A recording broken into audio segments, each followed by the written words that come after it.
코리 텐붐 여사라는 분이 있습니다. 이분이 평소 이런 말을 자주 했다고 합니다. 인생은 신비입니다. 그러나 언제나 좋은 것이 나를 기다리고 있습니다. 인생을 살아가면 살아갈수록 알 수 없는 것, 이해되지 않는 것 투성인데, 그러나 언제나 하나님께서는 우리를 위해서, 특별히 나를 위해서 좋은 것을 예비하셨습니다 라는 그런 고백입니다. 아마도 이 코리 텐붐 여사가 나치 캠프에서 오랜 고통의 과정을 겪으면서 터득한 진리가 아닌가 생각이 됩니다. 여러분, 우리가 인생을 살아가지 않습니까? 그런데 동시에 인생을 살아가면서 우리가 알 수 있는 것은 신비로운 인생의 이 배 뒤편에는 우리가 겪는 고난이 앞에 있다면 그 뒤편에는 항상 하나님께서 더 좋은 축복을 예비하고 계신다라는 사실이에요. 하나님은 항상 우리를 축복하시기를 소원하세요. 우리를 항상 축복하시기를 기뻐하세요. 하나님은 항상 준비하셨다가 언제라도 우리가 준비만 되면 쏟아 부어주실 그런 하나님이시라는 사실입니다. 우리가 인간관계든지 인생을 푸는 인생의 방법이든지 어찌 보면요, 다 풀려지지 않고 어떤 면에서는 약간의 신비를 남겨두는 것이 인생의 지혜가 아닌가 생각이 돼요. 그게 아름다운 것이 아닌가 그렇게 생각이 됩니다. 모든 문제가 다 해결되면 좋겠지만 어떻죠? 우리가 다 해결되지 않잖아요. 해결되지 않잖아요. 모든 것이 다 깨끗하게 해결되면 좋고 드러나면 좋을 것 같은데 때때로는 그렇지 않을 때가 참 많습니다. 아직 문제가 있고 해결될 과제가 남아있지만 그럼에도 불구하고 우리가 섬기는 하나님은 그 문제 뒤편에 항상 숨겨놓으신 축복이 있다는 사실을 여러분 기억하시길 바랍니다. 그래서 어떤 경우에도 인생길 걸어가실 때 담대하게 나아가세요. 믿음의 발걸음을 내딛기를 바랍니다. 이것이 하나님께서 하나님의 말씀을 통해서 기록한 그리스도인다운 삶의 본질이라고 저는 그렇게 생각합니다. 자, 오늘 본문 말씀은 하나님께서 천지를 창조하시고 만물을 다스려 가시는데 하나님이 다스리시는 그 손길마다, 과정마다 비밀이 있다라고 기록하고 있습니다. 자, 7절에서 9절을 한번 다시 읽어볼까요? 자, 우리 한번 봅니다. 같이요. 시작. 이 복음을 위하여 그의 능력이 역사하시는 대로 내게 주신 하나님의 은혜의 선물을 따라 내가 일꾼이 되었노라. 사도 바울이 일꾼 됐다 그랬어요. 복음의 일꾼이 됐다. 자, 10절 계속해서 7절 읽어볼까요? 8절인가요? 8절이요. 읽습니다. 시작. 모든 성도 중에 지극히 작은 자보다 더 작은 나에게 이 은혜를 주신 것은 측량할 수 없는 그리스도의 풍성함을 이방인에게 전하게 하시고, 9절이요. 영원부터 만물을 창조하신 하나님 속에 감춰졌던 비밀의 경륜이 어떠한 것을 드러내게 하려 하심이라. 그렇게 고백하고 있어요. 여러분, 하나님께서 수많은 사람이 있는데 바울을 콕 집어서 선택을 하셨죠. 그래서 바울에게 뭘 주셨죠? 복음을 주셨고 복음의 능력을 허락하셨어요. 증거하게 하셨어요. 누구에게요? 우리들, 이방인이. 선민이 아닌 하나님의 택한 백성 이스라엘이 아닌 그들만이 아닌 우리에게도 복음을 전할 기회를 주셨다는 거죠. 그래서 하나님의 은혜를 사도 바울에게 전하게 하셨어요. 그 이유가 무엇이라고 했습니까? 영원부터 만물을 창조하신 하나님 속에 감춰져 있는 이 비밀의 경륜을 드러나게 하시려고, 하나님의 비밀을 우리에게 주시려고. 여기 비밀의 경륜이라고 하는 것은 특별히 영어에서 이 미스테리라는 말이 있잖아요. 이게 헬라어에서 온 말인데 이게 무스테리오라고 하는 헬라어에서 온 것이 미스테리예요. 이 뜻은 감춘다, 닫아버린다. 그래서 알 수 없다라는 뜻이에요. 그 당사자가 가르쳐 주기 전까지는 모른다라는 겁니다. 그래서 많은 영어 성경 번역에서도 보면 something that is hidden이라고 그렇게 번역을 대부분의 영어 성경에서 번역했는데 무언가 감춰져 있는 것, 어떤 것 이렇게 번역을 많이 했습니다. 이 비밀을 그렇게 번역을 했어요. 하나님께서는 분명히 계획하셨어요. 하나님께서는 분명히 그 계획 가운데 진행하세요. 하지만 우리들에게는 아직 여전히 드러나지 않은 비밀이 존재한다. 그렇게 말씀하세요. 자, 오늘 본문만으로 이야기하자면 아마도 사도 바울은 두 가지 차원에서 얘기하는 것 같아요. 하나님의 일을 하는 사역적인 차원에서, 그리고 자기 개인적인 차원에서 두 가지 면에서 이야기를 해요. 첫 번째 차원은 사역적인 차원인데 이방인들을 구원하는 사역. 여러분, 구약 성경이나 유대인에게 있어서조차도 아직 하나님께서 완전하게 말씀하시지 않은, 알려주시지 않은 비밀이 있다라는 거예요. 그게 무엇이죠? 하나님께서 이방인들까지도 사랑하셔서 그들을 구속하신다, 그들을 구원하신다, 억만죄악에서 이렇게 구속하신다라는 구원의 계획이에요. 물론 구약 성경에서도 구속에 군데군데마다 하나님께서 약속하시긴 하지만 아직 완전히 하나님이 어떻게 구원하신다, 어떻게 구출하신다, 이 말씀은 없었거든요. 그런데 이제 사도 바울을 통해서 하나님이 지금까지 이렇게 감춰두셨는데 그 구원의 비밀을 이렇게 펼쳐서 보여주신다라는 말씀을 하세요. 두 번째 차원은 개인적인 차원이에요. 뭐냐면 여러분, 사도 바울이 어떤 사람이죠? 교회를 제일 핍박한 사람이에요. 예수 믿는 사람은 족족 잡아다가 다 처형시켰던 그런 사람이에요. 하나님의 종이 된 자기를 아무리 봐도 이거는 신비롭다라는 거죠. 수많은 사람이 있는데 왜 하필이면 나지? 하나님을 표방했던 예수 믿는 사람들을 처형했던, 가장 사악했는데, 가장 악랄했었던, 가장 잔인했던 나였는데, 이런 나를 하나님이 콕 집어서 선택하셨다. 그것도 이방의 복음을 전하는 이 일에 어떻게 나 같은 자를 구원하시고, 그것도 부족해서 예수님 복음을 증거하는 이방인의 사도가 되게 하셨을까? 이거는 비밀이라는 거죠. 자기도 이해가 안 된다라는 거죠. 이렇게 바울은 하나님이 부어주신 하나님의 은혜가 지극히 크다라는 사실을 바라볼 때 하나님 사랑의 신비를 고백하지 않을 수 없었던 겁니다. 이게 사도 바울만 그런가요? 우리도 그렇죠. 여러분, 여기 앉아 계신다는 것은 신비로운 거예요. 신비로운 거예요. 이런 면에서 바울은 이방 사역에 있어서도 하나님의 비밀이 있음을 고백하고, 자기에게 주어진 삶에 있어서도 하나님의 비밀이 있음을 고백하고 있어요. 자, 여러분, 이렇게 하나님의 비밀, 하나님께서 아직 알려주시지 아니한 오늘 하나님께서 하나씩 펼쳐가시는 축복의 비밀, 여러분, 축복의 비밀이라 하지만 이거 바꿔보면 고난의 비밀이거든요. 하나님은 고난 속에서 항상 축복하시는 그런 역사를 하시거든요. 그래서 고난은 하나님의 또 다른 은혜의 방편이라는 사실을 여러분 기억하셨으면 좋겠어요. 오늘 여러분과 저의 삶 가운데서도 이거를 발견하죠. 우리가 인생을 살아가다 보면 질문이 참 많이 떠오르는 때가 있는 것 같아요. 하나님, 왜 저렇게 착하게 살고 저렇게 선하게 사는 사람은 왜 고통당하죠? 하나님, 저 사람 고통당할 때 하나님 도대체 어디 계시는 겁니까? 착하게 살려가는 사람들은 왜 앞날이 사방이 우겨쌈으로 막힘을 경험하게 되죠? 하나님 도대체 어디 계시는 겁니까? 왜 무고한 자가 대낮에 고난당합니까? 하나님께서는 왜 침묵하십니까? 하나님의 교회가 핍박당하는데, 세상의 사람들에게 조롱당하는데, 하나님의 영광이 땅에 떨어지는데 왜 하나님은 가만히 계시죠? 트럼프 아저씨는 왜 난리를 쳐가지고 기름값 올라가게 하고, 이제 아파트 관리비 올라갈 날이 얼마 안 남았죠. 가스 난리 났잖아요. 왜 트럼프는 정의라는 미명 아래 왜 이러지? 왜 하나님은 말리시지 않으시죠? 여러분, 우리는 인생을 살아갈 때 모든 일어난 일들을 이해할 수 없어요. 하나님의 비밀의 영역입니다. 내가 최선을 다해서 정말 반듯하게 여기까지 살아왔는데 내 삶이 왜 점점 힘들어지지? 내게 주어진 고난의 밤은 왜 멈추지 않고 아직도 나는 고난 가운데 있지?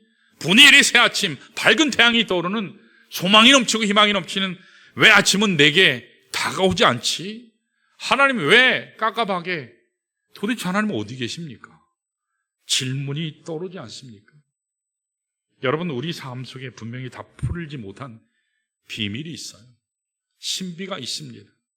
하나님께서 남겨두신, 무언가 감춰두신 하나님 비밀스러운 영역이 있다라는 사실이에요.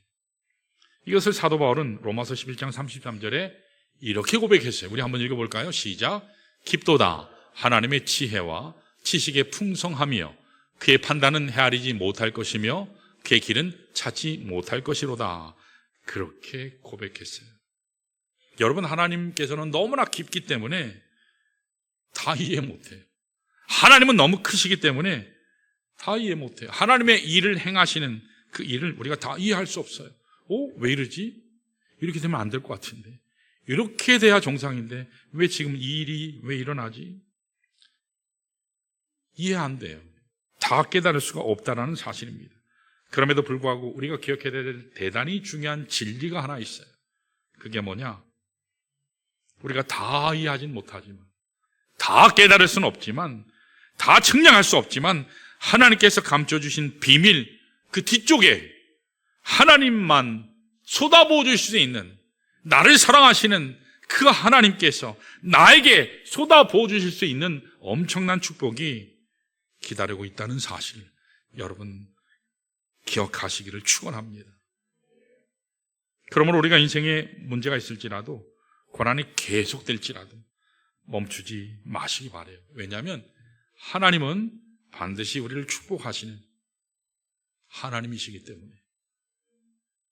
그래서 우리는 계속해서 하나님을 향해서 전진해 가면 하나님의 시간에, 하나님의 방법 가운데 놀라운 일이 기다리고 있습니다.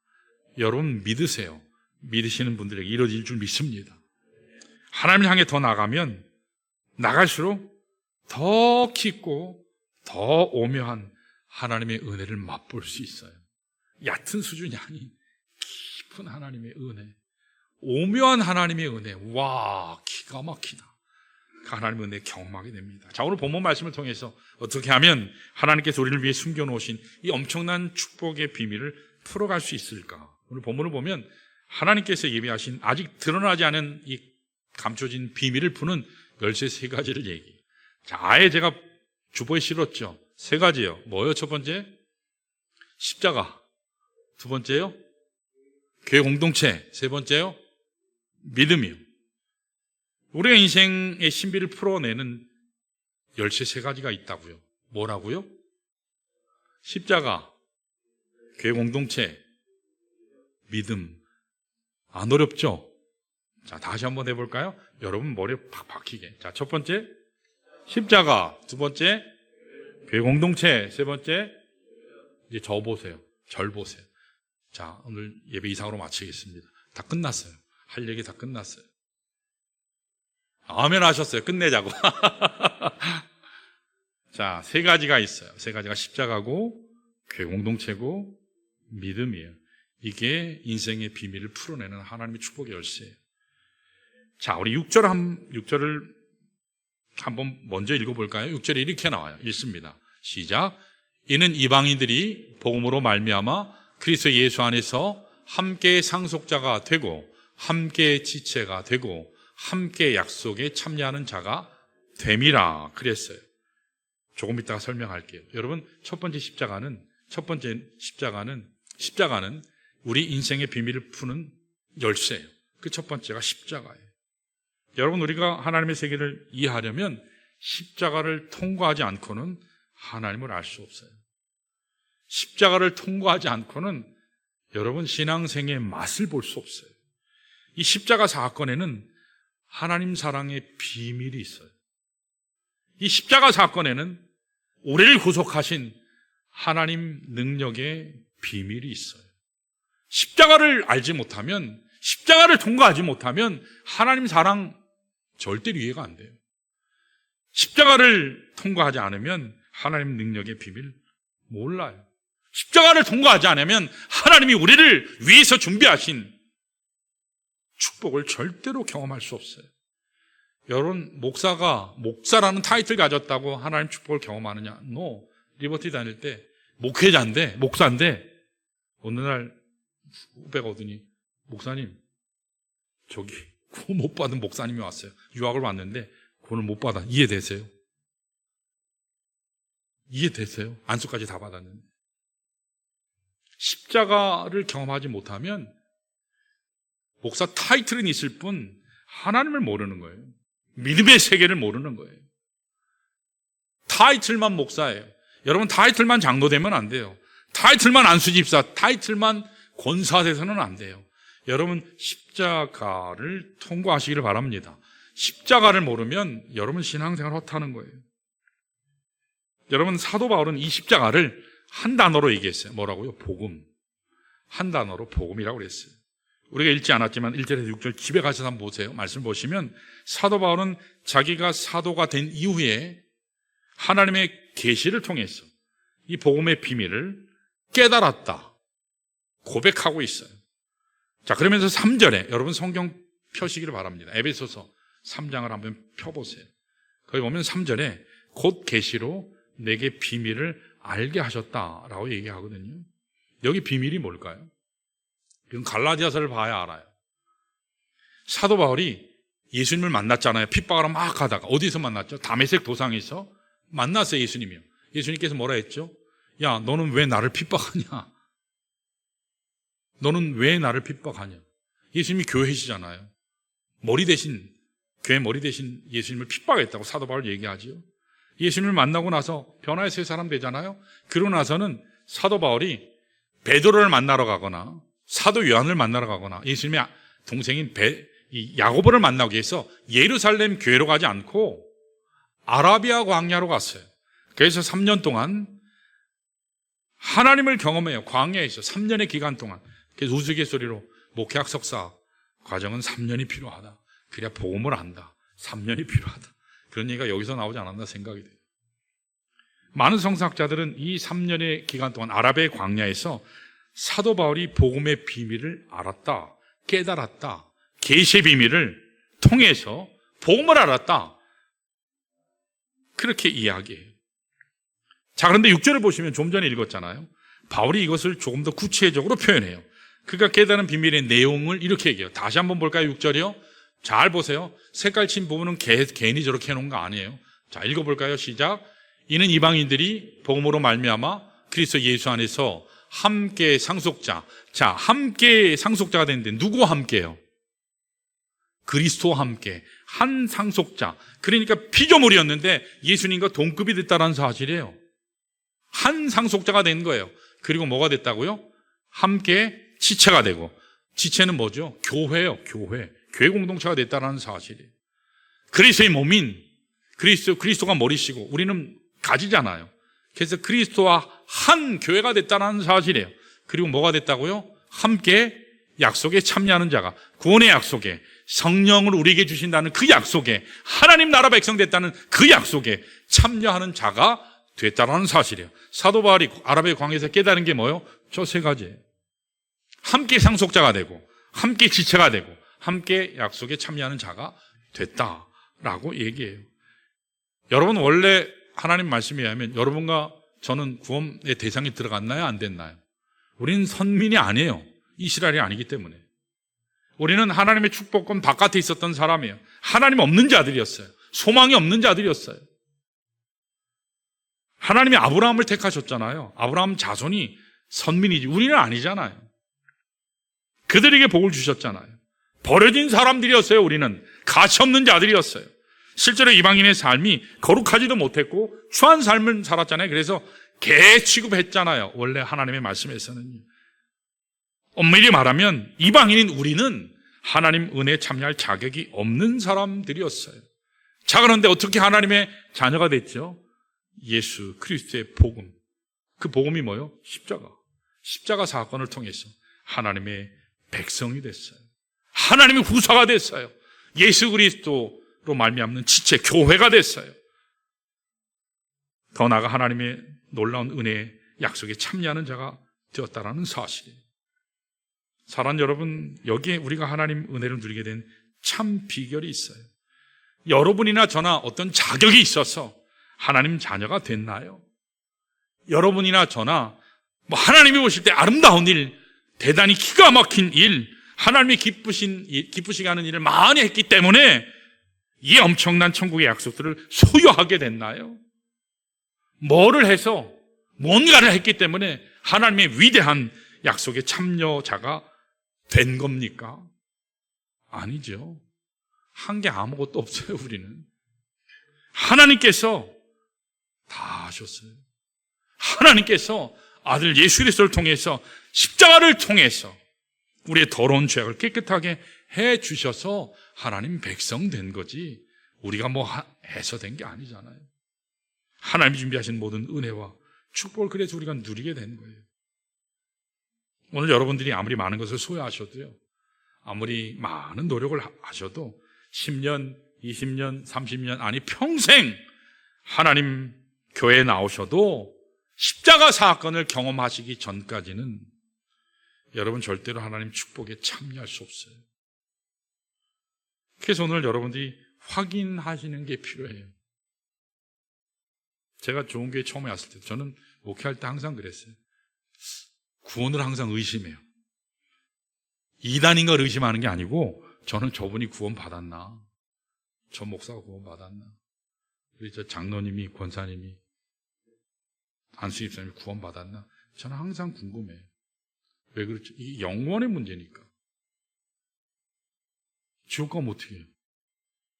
영혼의 문제이기 때문에. 좋은 교회 처음에 왔을 때 제가 구원을 의심하고 구원에 대한 얘기를 했더니 다 그런 건 아니었지만 많은 분들이 어떻게 하나 목사님이 나의 구원을 의심하냐고 나의 구원을 의심하냐고 막 그러신 분들이 꽤 있었어요. 근데 지금은 안 계세요.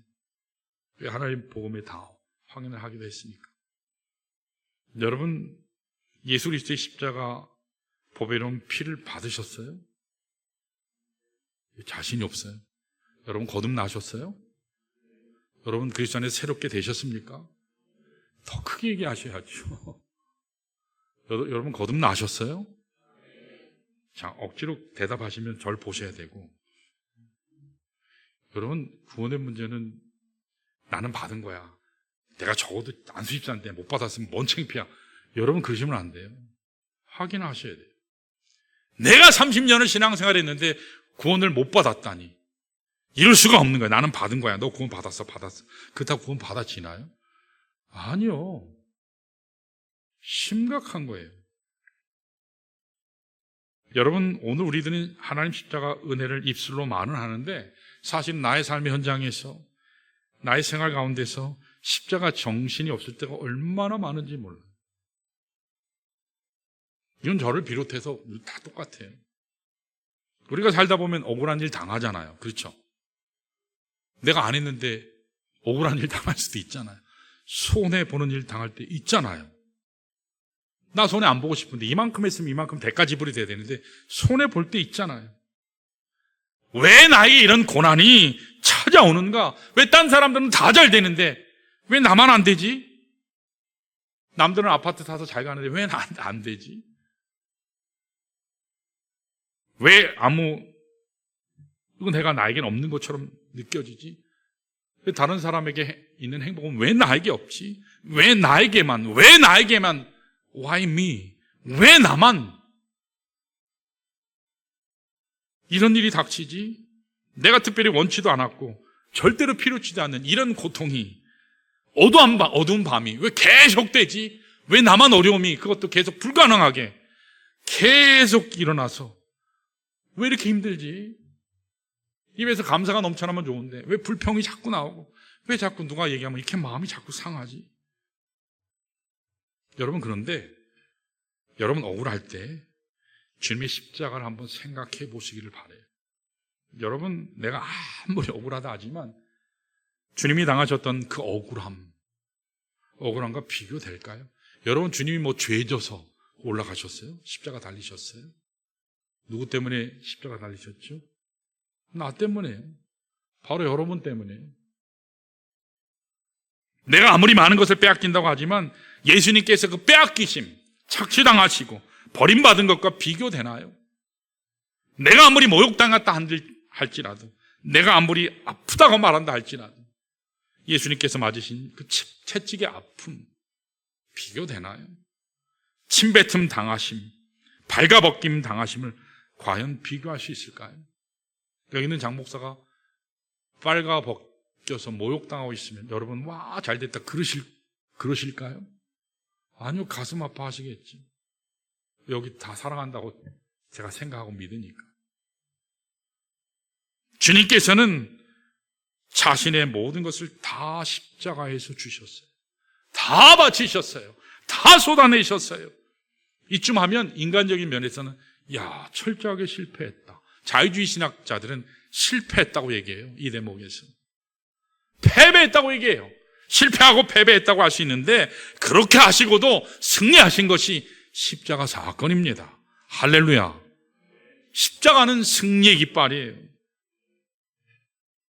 저는 예수 그리스도의 십자가 사건 속에 우리 인생의 갖가지 모든 복잡한 모든 문제를 해결해내는 해답이 있다고 저는 믿어요.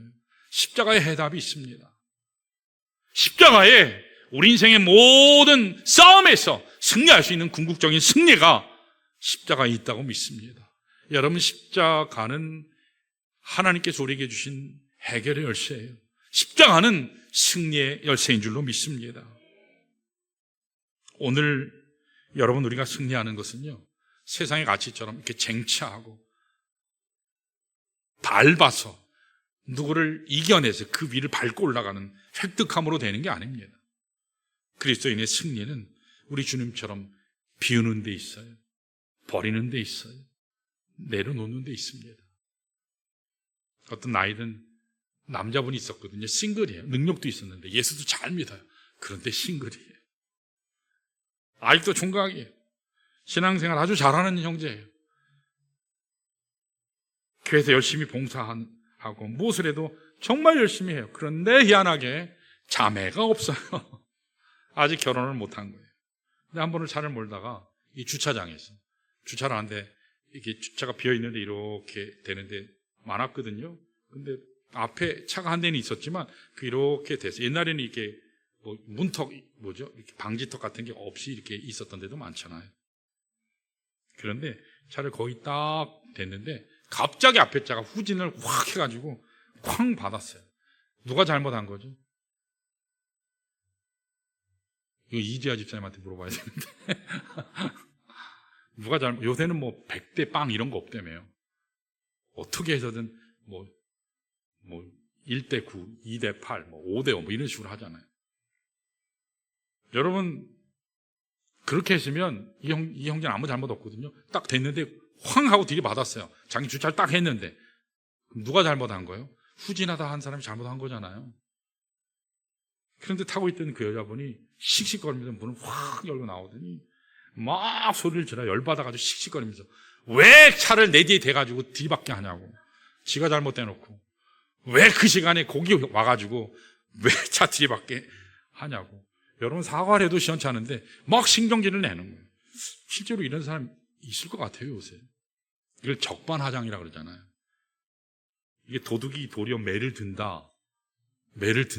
내가 너 죽이고 안 가는 거 너 감사해야 돼. 뭐 그런 거예요. 그런 식인 거예요. 굉장히 무모하게 막 거칠게 말을 하니까 이 형제가 막 어쩔 줄을 몰라는 거예요. 대답할 말이 없습니다. 형제가 누구라고요? 신앙생활 열심히 하는 형제가 그날따라 이 십자가의 복음을 그 전주에 들었나 봐요. 차분하게 생각하면서 그 여자분을 보더니 그렇게 억울하세요? 그렇게 억울하시면 그냥 가셔도 좋아요. 그냥 가시라고. 뒤처리는 내가 다 할 테니까. 뜻밖의 대답에 여자분이 목소리가 부드러워지더니 상냥해지더니 그제서야 혹시 다치신 데는 없나요? 혹시 시간이 되시면 저하고 잠깐 차나 한잔 하실까요? 그러면서 둘이 만나면서 차를 마시면서 그러다가 정이 들면서 계속 만나면서 이제는 헤어지기 싫다고 그러면서 결국 어떻게 했을까요? 한 집에서 살게 됐어요. 결혼했습니다. 그리고 잘 먹고 잘 살고 있대 아직도. 여러분, 오늘 우리들이 이기는 비결이 사실 여기에 있어요. 내가 우겨서 얻어내고 쟁취한다고 승리하는 게 아닙니다. 예수님께서 십자가 사건을 통해서 우리에게 분명하게 보여주신 메시지가 뭐죠? 내려놓지만 승리할 수 있다.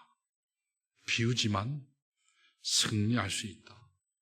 나를 십자가에 못 박지만 하나님께서 부활의 능력으로 나를 다시 새롭게 하신다.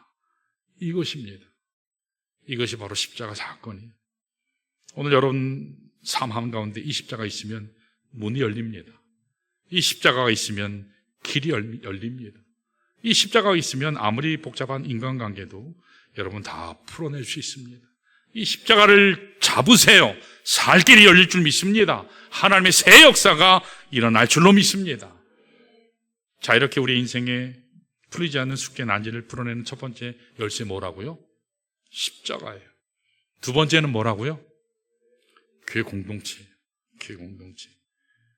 여러분, 하나님께서는 두 번째로 인생의 비밀을 푸는 열쇠로 십자가 다음으로 교회 공동체를 주셨어요. 이것은 바로 함께 가는 삶을 얘기해요. 여러분, 하나님께서는 우리를 혼자 살게 냅두지 않았어요. 같이 함께 갈 동력자를 붙여주셨어요. 이것이 뭐여서 공동체가 된 거죠? 이것이요. 자, 오늘 본문 10절을 보시면 사도 바울은 하나님의 비밀을 진행하면서 하나님의 비밀을 알게 하는 또 하나의 길을 뭐라고 그러셨다고요? 교회 공동체. 우리 10절에 나와요. 우리 한번 읽어볼까요? 10절 시작. 이는 이제 교회로 말미암아 하늘에 있는 통치자들과 권세들에게 하나님의 각종 지혜를 알게 하려 하심이니 그랬어요. 여러분, 하나님은 각종 지혜와 비밀을 알게 하시는데 뭘 통해서 하신다고요? 교회 공동체를 통해서 하신대요. 여러분, 교회라고 하는 것은 세상 단체와 달라요. 교회 공동체는 세상 단체하고 달라요. 세상 단체는 조직이고 세상 단체는 인간이 시작했어요. 세상 단체는 인간이 주도해요. 세상 단체는 그 조직은 대상이 사람이에요. 그런데 교회는 그리스도께서 시작하셨어요. 교회는 그리스도인이 모여된 그리스도의 몸이에요. 그래서 신비로운 공동체. 여러분, 교회 공동체는 그래서 유기체예요. 유기체라는 말이 뭐죠? 여기 예를 들어서 뒤었어요. 그러면 어떻죠? 온몸이 아파요. 여기 화상을 크게 입으면 온몸이 아파요. 그렇죠? 교회 공동체도 마찬가지. 어느 내 공동체에 나의 지체가 아프면 누구의 아픔이요? 교회 전체 아픔이고 누구의 아픔이요? 나의 아픔이에요. 근데 누가 뭐 힘들어 죽는데도 아무 반응이 없다. 만약에 사람이 그러면 어떻죠? 통증을 못 느낀다. 그럼 뭐죠? 병원 가야 돼요. 심각한 거예요. 누가 기뻐요? 자, 요새 이사들 가시는데 아파트를 딱 가요. 너무 배가 아파요. 그러면 안 돼요. 뭐라고요? 축하해야 돼요. 축하해야지, 기뻐해야지. 배 아프면 안 돼요. 배 아프면 안 돼요. 설사 배 아플지라도 나중에 십자가 앞에 가서 해결하시고 뭐요? 축하하셔야 돼요. 감사하셔야 돼요. 감격해야 돼요. 그게 교회예요. 자, 옆에 있는 분들 한번 인사할까요? 당신은 뭐라 그럴까요?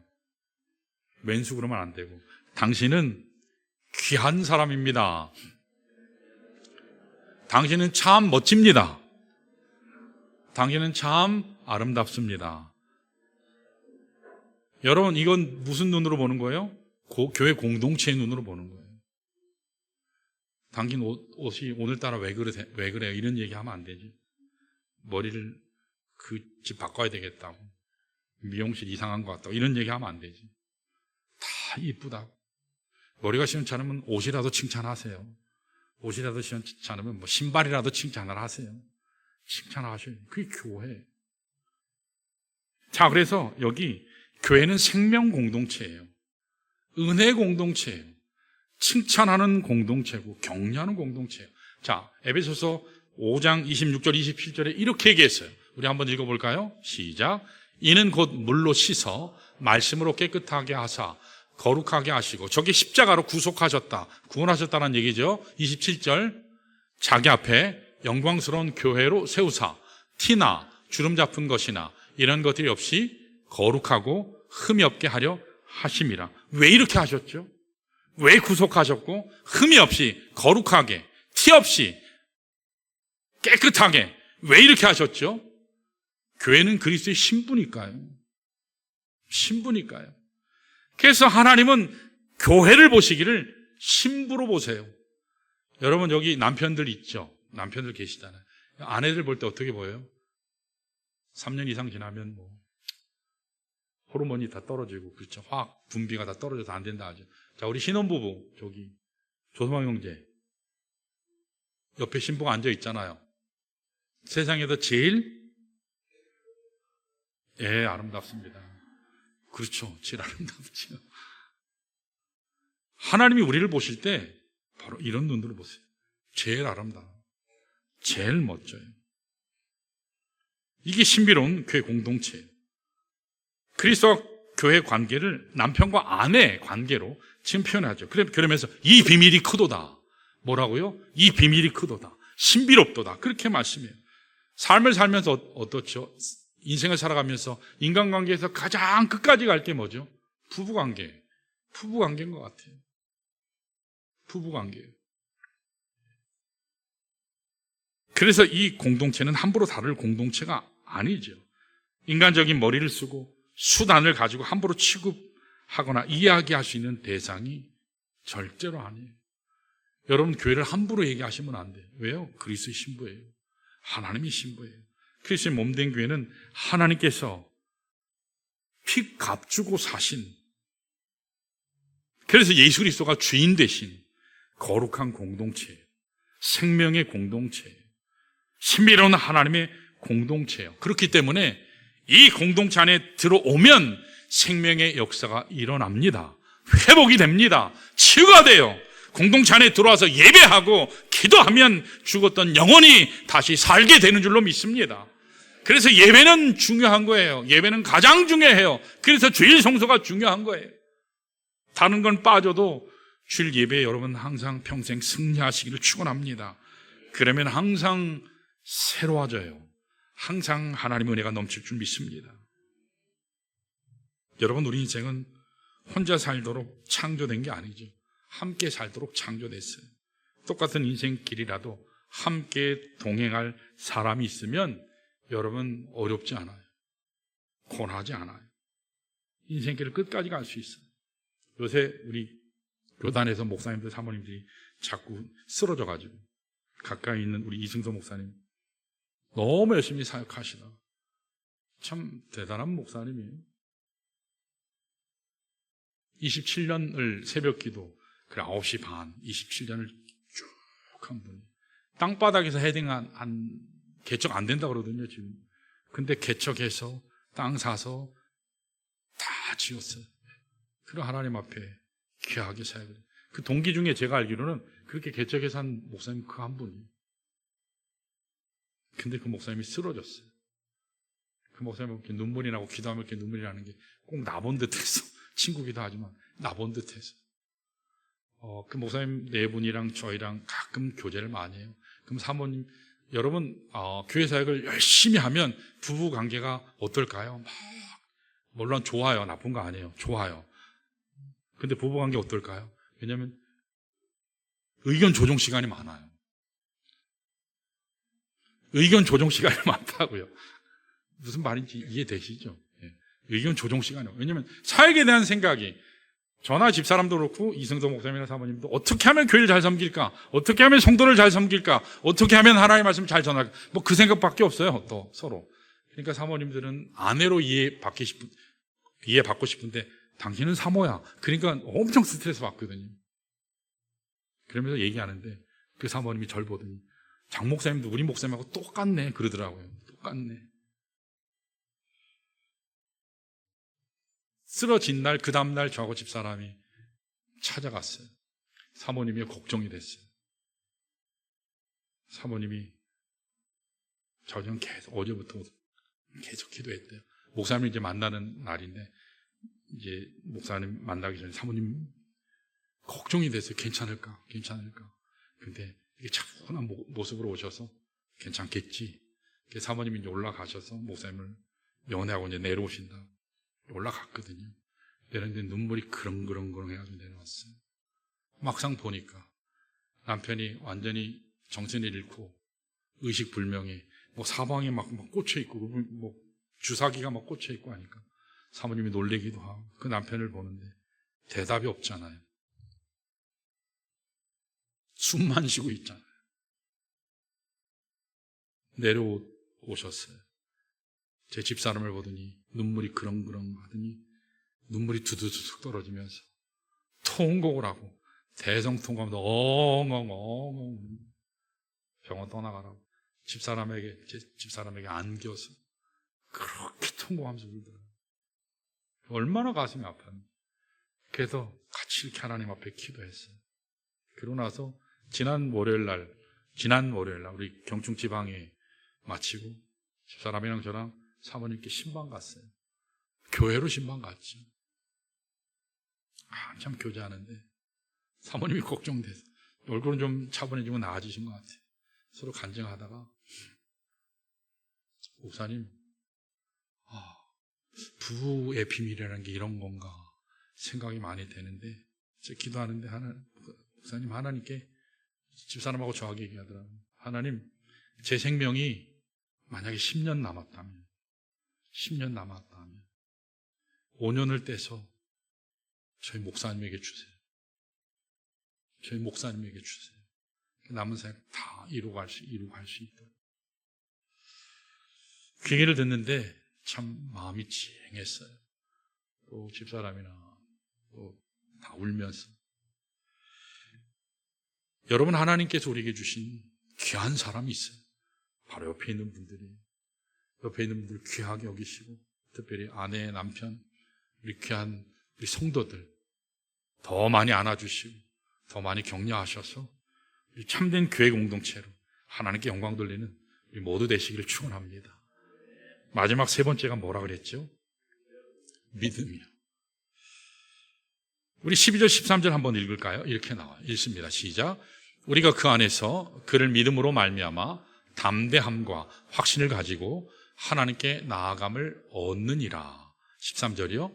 그러므로 너희에게 구하노니 너희를 위한 나의 여러 환난에 대하여 낙심하지 말라.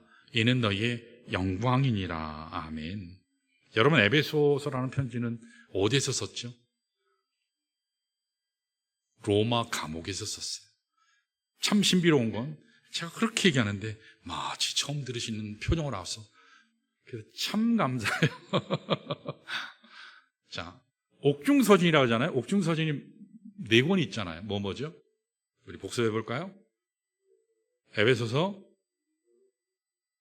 빌립보서, 골로새서, 빌레몬서. 이걸 어떻게 온다고요? 에빌을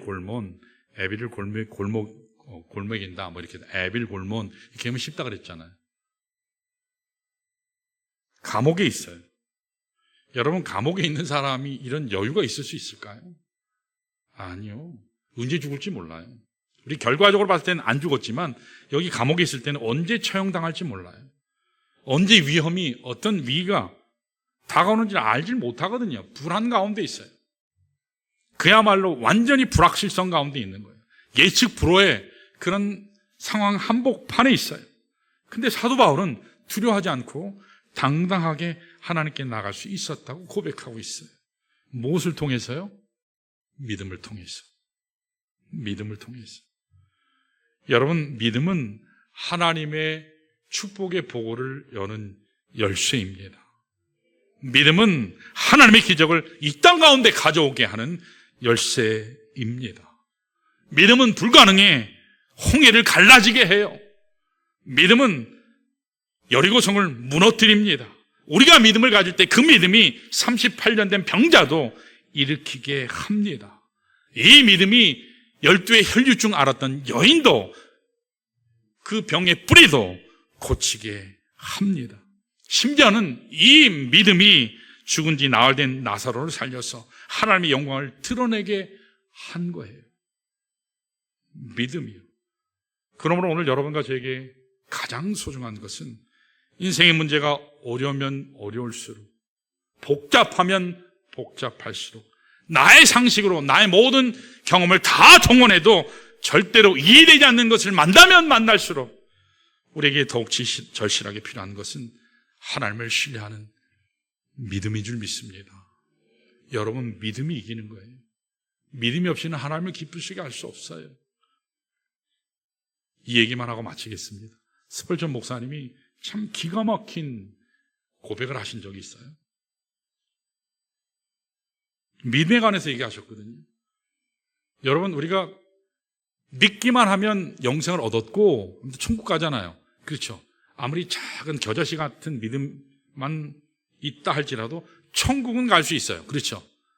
우리가 작은 믿음을 가지고는 천국으로 갈 수 있지만 우리가 큰 믿음 가지면, 다시 얘기해서 하나님이시면 할 수 있습니다. 불가능하지만, 절대로 일어나지 않을 수 있을 것으로 생각되지만 전능하신 하나님이 하시면 할 수 있습니다 라는 큰 믿음 가지면 그 천국이 이 땅 가운데 오게 할 수 있다. 여러분, 기가 막힌 말씀 아니에요? 여러분, 그 천국을 믿음 가지면 우리 가정에 임하게 할 줄로 믿습니다. 여러분, 참 믿음 가지면 내 일터가 천국이 되게 할 줄 믿습니다. 무엇보다도 우리가 섬기는 이 좋은 침례교회 위에 하나님을 향한 큰 믿음 가지면 이 글로리아 홀이 죽어가는 영혼들로 가득 차게 될 줄로 믿습니다. 여러분, 큰 믿음 가지세요. 큰 믿음 가지면 하나님께서 역사하세요. 참 멋지지 않아요? 여러분, 옆에 있는 분들 격려할까요? 큰 믿음 가집시다. 기적이 일어납니다. 문제가 해결됩니다. 예, 큰 믿음 가지세요. 여러분, 기독교의 근본 진리가 바로 이거예요. 믿음으로 의롭게 되고 믿음으로 천국 가는 거예요. 근데 그 믿음으로 그 천국이 이 땅에 임하게 할 수 있어요. 그게 믿음이에요. 그게 우리가 붙잡아야 될 진리라는 사실이에요. 여러분, 작은 믿음 가져도 천국 갈 수 있지만 그러나 큰 믿음 갖게 되면 내가 지금 사는 여기 삶의 현장에, 사역의 현장에, 나의 일터에 지금도 고난이 있고 고통이 있고 문제 해결이 안 된 수많은 것이 있지만 바로 이 현장이 천국이 임하게 하실 줄로 믿습니다. 여러분, 이 믿음 가지시기를 축원합니다. 여러분, 이런 믿음이 오늘 우리에게 정말 필요해요. 내가 아무리 고통당하고 사방에 우겨쌈을 당하는 그런 어려움이 있다 할지라도, 억울한 일을 당한다 할지라도, 수많은 것들을 다 뺏겼다 할지라도, 내가 적신의 한복판 가운데 서 있는 느낌이 있다 할지라도, 내가 할 수 있는 것은 아무것도 없다 할지라도 오직 하나, 예수 그리스도의 십자가가 나를 살린다. 그 믿음 가지면 그 믿음이 길을 열 것입니다. 그 믿음이 풀리지 않는 문제도 해결할 것입니다. 마침내 나의 삶의 현장에 하나님의 능력과 영광을 나타낼 줄로 믿습니다. 이 시간에 모두 일어나셔서 이 말씀 기억하면서 우리 찬송가 254장이에요. 찬송가 254장 우리 천천히 그 십자가의 보혈의 은혜를 기억하면서 우리 하나님 앞에 두 손 모아서 가슴에 손을 얹고 우리 찬양하겠습니다.